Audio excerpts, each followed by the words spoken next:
નવો ટોપિક છે સંકર સંખ્યા નું ભૌમિતિક નિરૂપણ. સંકર સંખ્યાનું ભૌમિતિક નિરૂપણ. તો આપણે બે અક્ષો દોરીશું, એક્સ અક્ષ અને વાય અક્ષ. તો ધારો કે કોઈ બિંદુ લઈ લે પી એક્સ કોમા વાય કે જે ક્યાં છે? પહેલા ચરણમાં. ક્યાં છે? પહેલા ચરણમાં છે. આ જે છે એ ઉગમ બિંદુ થશે ઓ, જેના યામ છે 0 0. આ રેખાખંડ શું છે? ઓપી. એનું માપ છે ધારો કે આર. રેખાખંડ ઓપી એક્સ અક્ષની ધન દિશા સાથે ધારો કે થીટા માપનો ખૂણો બનાવે છે. રેખાખંડ ઓપી એક્સ અક્ષની ધન દિશા સાથે થીટા માપનો ખૂણો બનાવે છે. જો બિંદુઓમાંથી એક્સ અક્ષ પર દોરેલ લંબનો લંબપાદ એમ છે, તો અહીંયા આપણા પીએમ જે છે એ ખૂણા થીટાની શું થાય? સામેની બાજુ. અને ઓએમ ખૂણા થીટાની પાસેની બાજુ. તો સૌપ્રથમ આપણે ત્રિકોણ લઈશું. ત્રિકોણ ઓએમપીમાં સાઇન થીટા બરાબર, સાઇન એટલે શું થઈ જશે? સામેની બાજુ. પીએમ અપોન સામેની બાજુ ભાગ્યા કર્ણ એટલે કે ઓપી. ચલો, પીએમ નું મૂલ્ય આપણને નથી ખબર. ઓપી નું માપ છે આર, એટલે સાઇન થીટા થઈ જશે આર. એટલે પીએમ શું થશે? તો પીએમ બરાબર આર સાઇન થીટા. પીએમ બરાબર શું થઈ જશે? R sine theta. ચલો, આ પીએમ નું મૂલ્ય આપણને મળી ગયું.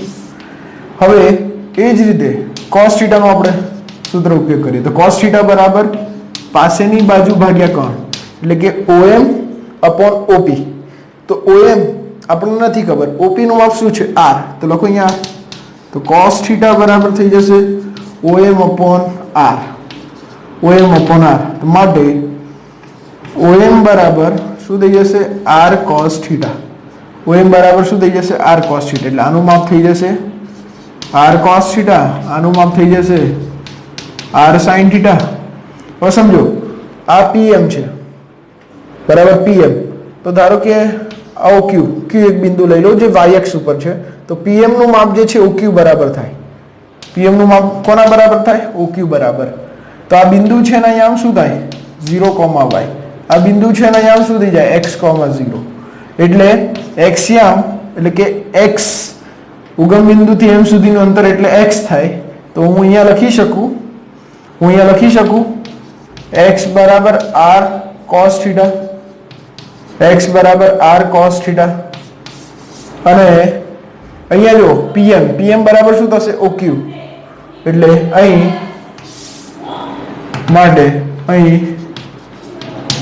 pm બરાબર શું છે? OQ છે. બરાબર શું થઈ જાય? r sin theta. તો માટે y બરાબર થઈ જશે r sin થીટા. કારણ કે જો OQ નું માપ કેટલું હશે? ઉગમ બિંદુથી Q સુધીનું અંતર એટલે y. એટલે y બરાબર શું થઈ જશે? r sin theta.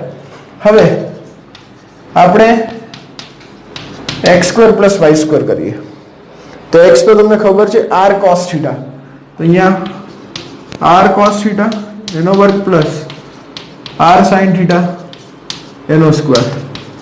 એટલે r² cos² plus r² sin². ચલો, r² કોમન લઈ લઈએ. cos² પ્લસ થઈ જશે sin² theta. sin² plus cos² આ તો નિત્ય સમ છે એટલે એનું મૂલ્ય 1 થઈ જાય. એટલે r² આપણને મળી જશે x² + y². એટલે r શું થઈ જશે? અંડરરૂટમાં x² + y². એટલે આપણે r શોધવો હોય તો શું બતાવે? √x² + y². એટલે સંકર સંખ્યાનો માનાંક. શું દર્શાવે? સંકર સંખ્યાનો માનાંક. ત્યારબાદ આપણે ખૂણો શોધવો છે થીટા. તો ખૂણો શોધવો છે થીટા. તો આપણે લઈએ r sin થીટા એના છેદમાં r cos થીટા. ધ્યાનથી સમજો. r sin થીટા એટલે શું છે? r sin થીટા એટલે y. r cos થીટા એટલે x. એટલે y ના છેદમાં x. r કેન્સલ થશે. sin અપોન cos શું થઈ જશે? tan theta બરાબર y by x, tan theta બરાબર શું થશે y upon x, તો માટે થીટા બરાબર જે છે થશે tan inverse y by x, theta બરાબર શું થઈ જાય tan ઇન્વર્સ, આ તમારું ધોરણ 12 સાયન્સમાં ભણવાનું આવશે બરાબર, પરંતુ આપણે અહીંયા સુધી યાદ રાખીએ થીટા બરાબર tan inverse y by x, તો અહીંયા બે વસ્તુ ઉપર તમારે r અને થીટા એ બંનેના મૂલ્ય ઉપર આધારિત રાખે છે, જો બંનેનું મૂલ્ય બદલાશે તો તમારો x અને y બદલાતો રહેશે, એટલે x અને y જે છે કોના ઉપર આધારિત છે r અને થીટા, માટે આપણે ભણ્યા હતા સંકર સંખ્યા x plus iy, આને શું કહેવાય કાર્તેજીય સ્વરૂપ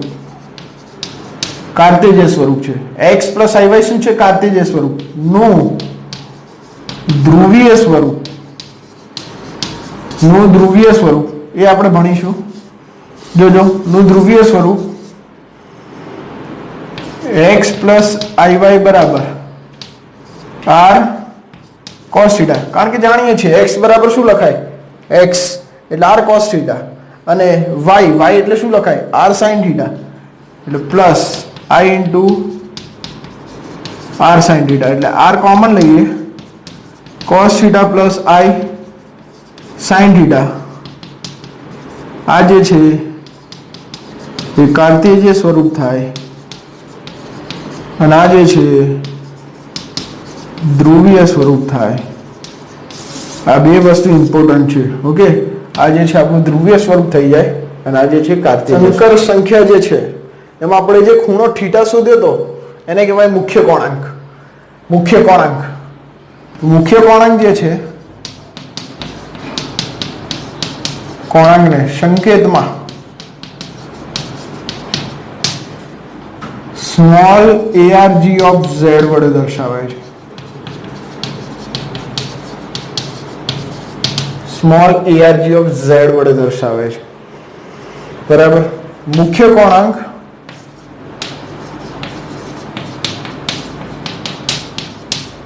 એ ચરણ એટલે કે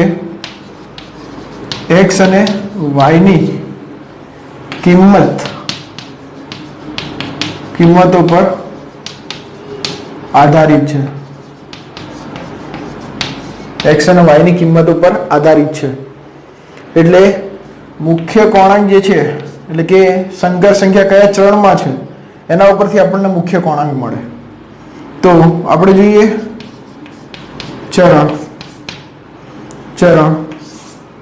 ત્યારબાદ મુખ્ય કોણાંક, ચરણ અને મુખ્ય કોણાંક,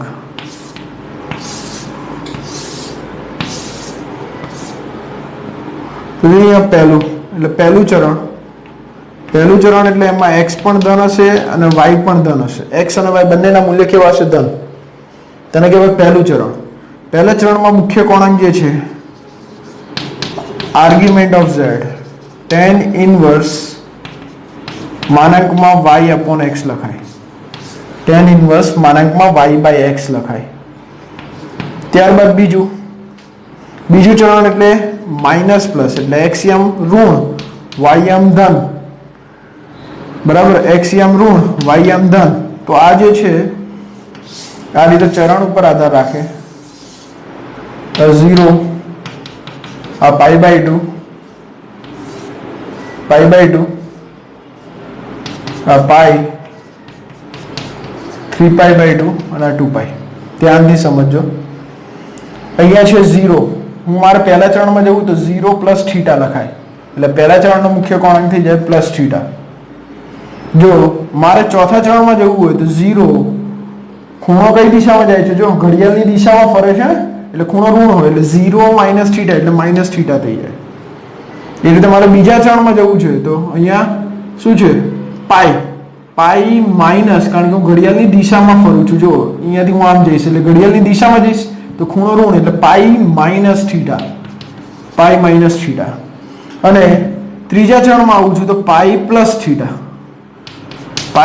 થીટા અથવા જો અહીંયાથી આપણે ખૂણો શું છે ખૂણો 0 બરાબર હું અહીંયા જઈશ ઘડિયાળની દિશામાં એટલે તમે આને -π/2 પણ લખી શકો જો ઘડિયાળની દિશામાં ગયો ખૂણો કેટલાનો બન્યો 90 નો અહીંયાથી ખૂણો કેટલાનો બનશે 90 નો તો 90 નો ખૂણો બન્યો એટલે π/2 અને ઘડિયાળની દિશામાં એટલે માઈનસ ચિહ્ન એટલે અહીંયા -π/2 આવે સેમ હું આ બિંદુ આગળ પહોંચીશ તો શું થશે ખૂણો -π એટલે -π પ્લસ અથવા આને પણ તમે આ રીતે લખી શકો -π પ્લસ થીટા બંનેનો અર્થ કેવો થાય સેમ જ થાય છે ઓકે એટલે પહેલું ચરણ એટલે x અને y ધન હશે એટલે મુખ્ય કોણાંક આર્ગ્યુમેન્ટ ઓફ z થઈ જશે tan ઇન્વર્સ માનાંકમાં y/x આને આપણે થીટા પણ કહી શકીએ ત્યારબાદ બીજું ચરણ એટલે મુખ્ય કોણાંક થશે પાઈ માઈનસ થીટા એટલે પાઈ માઈનસ tan ઇન્વર્સ માનાંકમાં y/x તે જ રીતે ત્રીજું ચરણ ત્રીજા ચરણમાં બંને ઋણ હોય માઈનસ માઈનસ તો મુખ્ય કોણાંક જે છે એ થઈ જશે પાઈ પ્લસ થીટા એટલે પાઈ પ્લસ tan ઇન્વર્સ માનાંકમાં y/x ત્યારબાદ ચોથું ચરણ છે એટલે એમાં x ધન હશે y ઋણ હશે એટલે કે પ્લસ માઈનસ ત્યારે મુખ્ય કોણાંક જે છે z એ આપણને શું મળશે માઈનસ થીટા એટલે માઈનસ tan ઇન્વર્સ માનાંકમાં y/x એટલે જે મુખ્ય કોણાંક જે છે એ હંમેશા ચરણ ઉપર આધાર રાખે એટલે કે x અને y ની કિંમતો ઉપર ઓકે એટલે આ રીતે આપણને મુખ્ય કોણાંક મળશે મુખ્ય કોણાંક ના ગુણધર્મો મુખ્ય કોણાંક ના ગુણધર્મો જે એમાં પહેલો ગુણધર્મ છે પહેલો ગુણધર્મ આને કહેવાય argument of z1 into z2 બે સંકર સંખ્યાનો ગુણાકાર એનો મુખ્ય કોણાંક શોધવો હોય તો આપણે લખી શકીએ argument of z1 plus argument of z2 argument of z1 plus argument of z2 okay તો આ કેવી રીતે આવે છે તો સમજીએ જો મેં આગળ તમને સમજાવી દીધું z બરાબર આ ધ્રુવીય સ્વરૂપ હતું ધ્રુવીય સ્વરૂપ તમને આઈડિયા હોય તો r bracket cos theta plus i sin theta તો r તો એમને રહે આને કહેવાય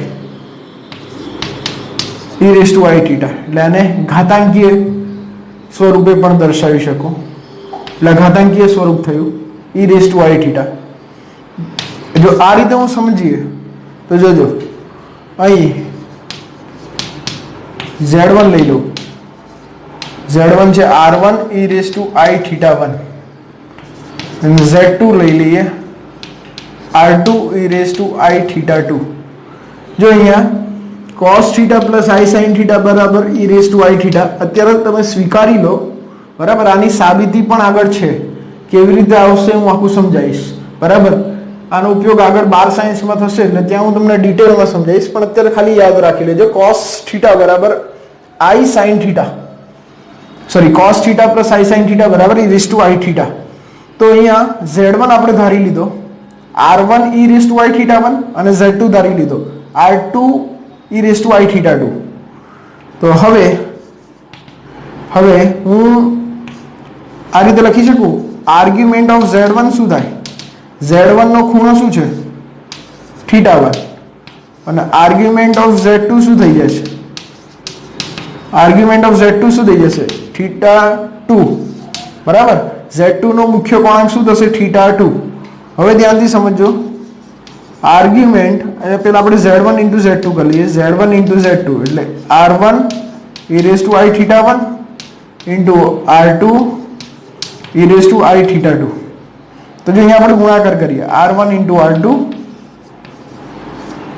અહીંયા જો ચલ સરખા તો ઘાતમાં શું થઈ જાય સરવાળો i theta 1 plus i theta 2 તો r1 r2 e raised to i common લઈ લો અહીંયા રહેશે theta 1 plus theta 2 r1 r2 e raised to i theta 1 plus theta 2 તો હું અહીંયા દર્શાવી શકું તો argument of z1 into z2 શું મળ્યો?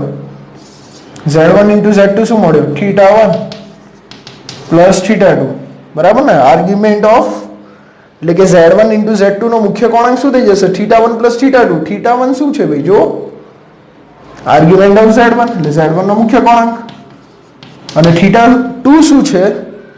Argument of z2. Argument of z2 એટલે આપણને જે પહેલો ગુણધર્મ હતો એની મેં તમને સાબિતી આપી દીધી. Argument of z1 into z2 બરાબર argument of z1 plus argument of z2. એટલે આને તમે ટૂંકમાં જેમ લોગેરિધમના નિયમ છે ને એ રીતે પણ યાદ રાખી શકો. જો log છે અને બે પદ ગુણાકારમાં છે તો એ સરવાળામાં જાય. ઓકે, એ રીતે પણ તમે યાદ કરી શકો. બીજો argument of z1 by z2. Argument of z1 by z2 એટલે z1 અપોન z2 નો મુખ્ય કોણાંક. Argument of z1 minus argument of z2 થાય. Argument of z1 minus argument of z2 થાય. આ પણ કેવી રીતે આવે જોઈએ. ધારો કે z1 બરાબર r1 e raise to i θ1, z2 બરાબર r2 e raise to i θ2. જોજો હવે તો આર્ગ્યુમેન્ટ ઓફ z1 શું થઈ જશે? θ1. z1 નો મુખ્ય કોણાંક θ1 અને z2 જે છે એનો મુખ્ય કોણાંક આર્ગ્યુમેન્ટ ઓફ z2 શું થઈ જશે? θ2. શું થઈ જશે? θ2. હું z1 બાય z2 કરું છું એટલે r1 e raise to i θ1, r2 e raise to i θ2 એટલે કે r1 બાય r2. અહીંયા જો ચલ સરખા ભાગાકારમાં તો ઘાતની બાદ બાકી, અહીંયાથી i કોમન લઈ લો. r1 by r2 e raise to i common લઈશું એટલે શું આવશે? θ1 માઇનસ θ2. θ1 માઇનસ θ2 એટલે z1 by z2 no answer શું મળ્યો? r1 by r2 e raise to i θ1 minus θ2.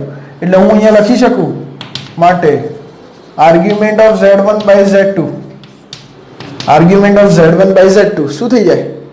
જો argument of z1 by z2 શું થશે? તો θ1 માઇનસ θ2. z1 બાય z2 નો મુખ્ય કોણાંક શું છે? θ1 માઇનસ θ2. તો જો અહીંયા θ1 માઇનસ θ2 એમાં θ1 આપણને ખબર છે આર્ગ્યુમેન્ટ ઓફ z1 થાય, θ2 પણ આપણને ખબર છે શું છે? આર્ગ્યુમેન્ટ ઓફ z2 થાય. એટલે argument of z1 by z2 એ આપણને મળે છે θ1 માઇનસ θ2. આર્ગ્યુમેન્ટ ઓફ z1 એટલે θ1 બરાબર ને, θ2 શું થશે? Argument of z2. એટલે સાબિત થઈ ગયું. આર્ગ્યુમેન્ટ z1 બાય z2 બરાબર argument of z1 minus argument of z2. એટલે જેમ લોગમાં ભાગાકારમાં આપેલા હોય તો બાદબાકીમાં જાય એ જ રીતનો અગરમાં. ત્રીજો argument of z raise to n બરાબર n આર્ગ્યુમેન્ટ ઓફ z. તો આની પણ સાબિતી છે. જો ધારો કે z આપણે લઈ લઈએ r e raise to i θ.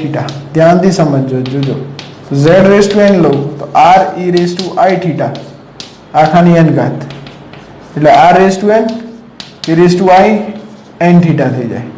e raise to i n θ થઈ જાય. હવે જોજો argument of z raise to n તે શું થઈ જશે? n θ. આ જે છે i ની બાજુમાં જે હોય એ તમારો મુખ્ય કોણાંક થઈ જાય એટલે n θ થઈ જાય.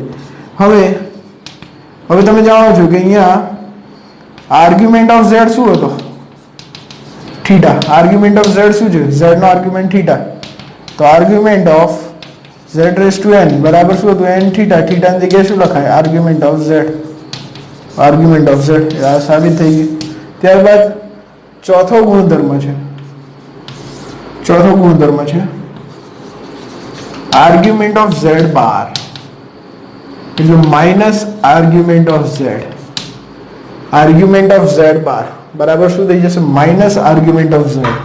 તો કેવી રીતે આવે છે એ સમજીએ. તો ધારો કે z બરાબર છે r e raise to i θ. z બરાબર છે r e raise to i θ. તો argument of z argument of z શું થઈ જશે? થીટા થઈ જશે. ચલો હું z બાર લઈશ, તો શું થઈ જશે? r e raised to minus i theta.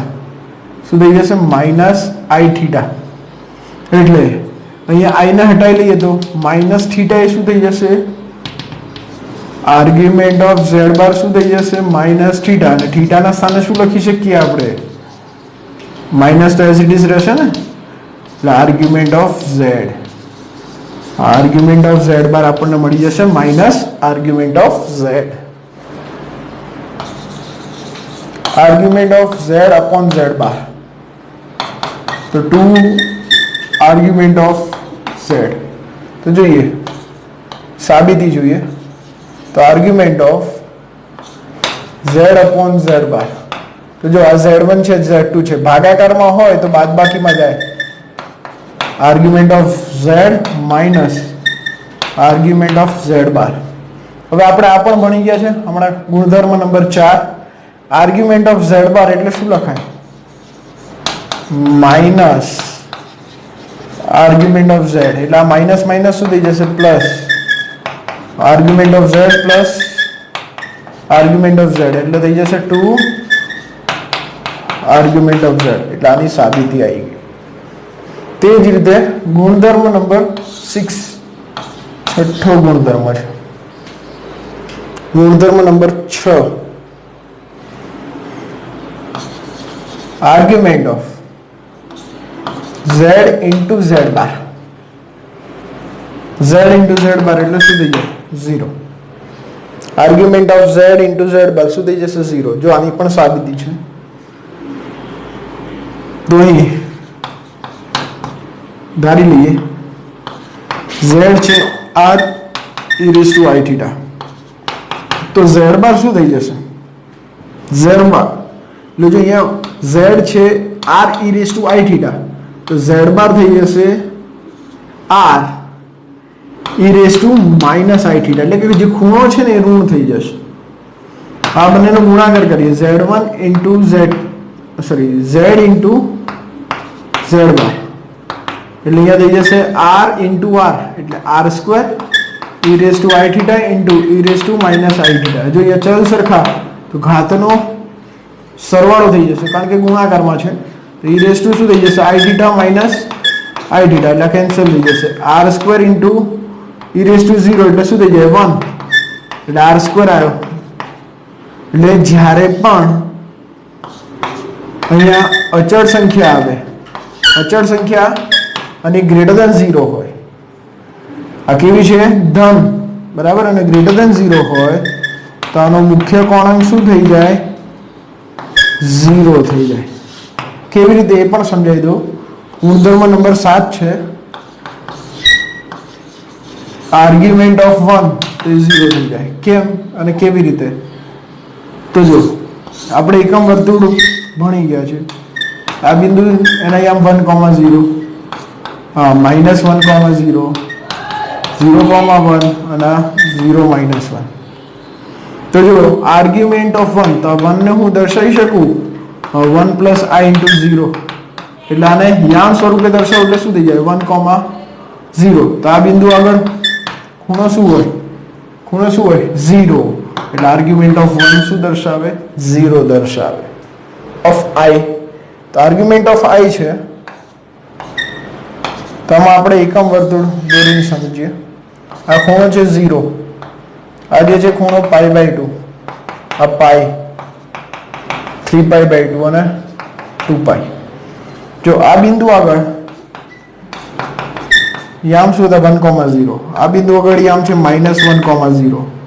આ બિંદુ આગળ યામ શું છે? 0,1. અને આ બિંદુ આગળ યામ છે 0, -1. આ યામ જે છે એ મેં આગળ તમને કરાયા છે, બરાબર. એકમ વર્તુળ આપણે જે બેઝિક મેથેમેટિક્સ, જે બેઝિક ટ્રિગોનોમેટ્રી જે ચલાવ્યું હતું એની અંદર આ ટોપિક કવર થઈ ગયો છે. એટલે ત્યાં તમે વિડીયોને કેરફુલી જોશો ધ્યાનથી તો તમને આ સમજાઈ જશે. જો અહીંયા શું છે? i, તો હું આને દર્શાવી શકું 0 + i × 1, એટલે આ x યામ થયો, આ y યામ થયો. એટલે આ બિંદુને મારે યામ સ્વરૂપે દર્શાવવા એટલે 0,1 થાય. આ બિંદુને યામ સ્વરૂપે દર્શાવ્યું એટલે શું થઈ જાય 0,1. જો આમાં 0,1 ક્યાં છે? આ બિંદુ આગળ. ત્યારે મુખ્ય કોણાંક શું આવે? ખૂણો શું આવે? π/2. ખૂણો થઈ જશે π/2. ઓકે, ખૂણો શું થશે? π/2. ચલો, નવમો છે આ જ રીતે આર્ગ્યુમેન્ટ ઓફ -i એટલે 3π/2 અથવા -π/2. જો તાની સાબિતી છે -i, તો આને આપણે દર્શાવીએ 0 + i * -1. તો જો આ બિંદુ છે એને દર્શાવીએ તો 0,-1. 0,-1 ક્યાં છે? જો તો આ બિંદુ આપણે -1 ક્યાં છે? હા, આપણે આ બિંદુ આગળ 0,-1 આ બિંદુ આગળ છે. ત્યારે ખૂણો શું આવે છે? 3π/2. 3π/2. ઓકે, અને જો અહીંયાથી હું ઘડિયાળની દિશામાં જઈશ તો ખૂણો શું થઈ જશે? -π/2. શું થઈ જશે?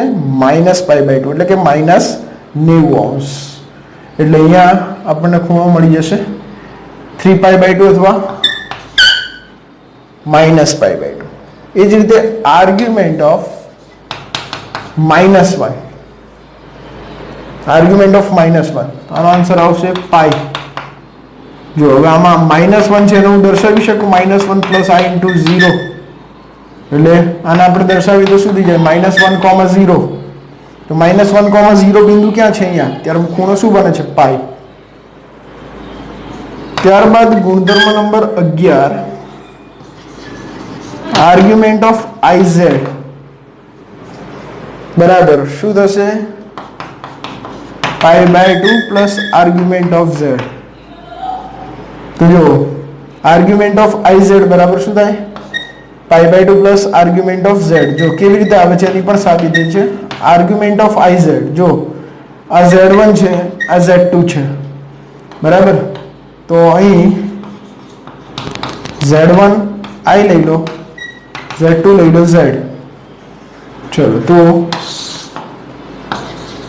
Argument of z1 into z2 આપણે ગુણધર્મ તો જાણીએ જ છીએ.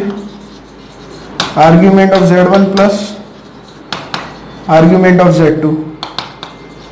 આર્ગ્યુમેન્ટ ઓફ z1 એટલે i, z2 એટલે z. એટલે થઈ જશે argument of i plus argument of z. ચલો, આર્ગ્યુમેન્ટ ઓફ i એ આપણે હમણાં જ કરાવ્યું મેં. શું લખાય? π/2 પ્લસ આર્ગ્યુમેન્ટ ઓફ z. ત્યારબાદ ગુણધર્મ નંબર 12 આર્ગ્યુમેન્ટ ઓફ -iz એટલે શું થઈ જશે? -π/2 પ્લસ આર્ગ્યુમેન્ટ ઓફ z. જો આર્ગ્યુમેન્ટ ઓફ iz માટે આપણે z1 લઈ લઈએ -i અને z2 લઈ લઈએ z. તો argument of z1 into z2 એટલે argument of z1 plus argument of z2. z1 થઈ જશે i, આર્ગ્યુમેન્ટ ઓફ i, અને z2 થઈ જશે z. એટલે argument of -i plus argument of z. ચલો, આર્ગ્યુમેન્ટ ઓફ -i એટલે શું લખાય? -π/2 એટલે -π/2 પ્લસ આર્ગ્યુમેન્ટ ઓફ z. એટલે આ રીતે આપણે બધા જે ગુણધર્મ છે આગળ એમાં એવું કહે છે દરેક સંકર સંખ્યાનો માનાંક અને કોણાંક શોધવાનો છે. તો પહેલો દાખલો છે z બરાબર -1 - i * √3. તો સૌ પ્રથમ આ જે છે એ કાર્તીય સ્વરૂપ કહેવાય, બરાબર. તો આને z બરાબર x પ્લસ iy સાથે સરખાઈ દેવાનું. તો અહીંયા x બરાબર થઈ જશે -1, y બરાબર થઈ જશે -√3. એટલે આપણે શું શોધવાનું છે? માનાંક. સંકર સંખ્યાનો માનાંક એટલે મૂળ z એટલે અંડર રૂટમાં x² + y² એટલે અંડર રૂટમાં -1/2 પ્લસ -√3/2. જો -1/2 શું થઈ જશે? 1 અને -√3/2 શું થઈ જશે? 3. એટલે અંડર રૂટમાં શું થઈ જશે? 4. 4 નું વર્ગમૂળ શું થઈ જશે? 2 એટલે માનાંકમાં z આપણને મળી જાય શું 2 એટલે સંકર સંખ્યાનો માનાંક આપણને મળી ગયો 2. હવે મુખ્ય કોણાંક શોધવાનો તો મુખ્ય કોણાંક કોના ઉપર આધાર રાખે છે મેં પોઈન્ટ લખાયો તો x અને y ની કિંમત ઉપર એટલે કે ચરણ ઉપર. તો અહીં જો x શું છે ઋણ છે x શું છે ઋણ છે અને y પણ શું છે એ પણ ઋણ છે એટલે માઇનસ માઇનસ માઇનસ માઇનસ એટલે p ઓફ થીટા એ ત્રીજા ચરણમાં છે. ત્રીજા ચરણમાં હોય તો મુખ્ય કોણાંક શું થઈ જાય માઇનસ પાઈ પ્લસ થીટા પણ લખી શકો અથવા પાઈ પ્લસ થીટા પણ લખી શકો. એટલે માઇનસ પાઈ પ્લસ થીટા એટલે tan ઇનવર્સ માનાંકમાં y upon x minus pi plus tan inverse ચલો pi upon y by x એટલે √3 બાય માઇનસ √3 અપોન -1 આ કેન્સલ એટલે minus pi plus tan inverse √3.